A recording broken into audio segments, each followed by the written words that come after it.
Hello guys! Ito naman ang ating nilagang curry leaves with garlics guys. Ayan, yung garlics na ginamit natin guys ay hindi ho yan basta-basta na garlic ang ginamit natin. Yan ay galing pa ng Bangladesh garlic guys. Yan ay native na garlic na hinahalo natin sa curry leaves na binuweld natin. At itong curry leaves na ito at kasama ng garlic, ito yung ginagawa ko yung tubig sa araw-araw guys. Yan, nagbubuwed ako yan araw-araw ng garlic at saka yung curry leaves to control and slow down your cholesterol guys. So yan ay napakalaking tulong guys. Simula nang ininom ko ito, nag-iba yung aking pakiramdam, no?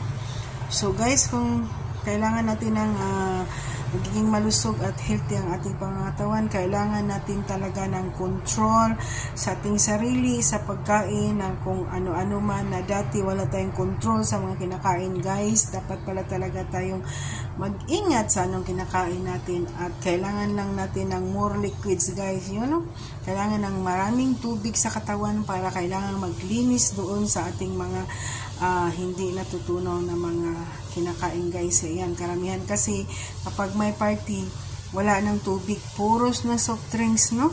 Na hindi masarap pero hindi nakakabuti sa katawan guys. Yan, I realize in 50 years.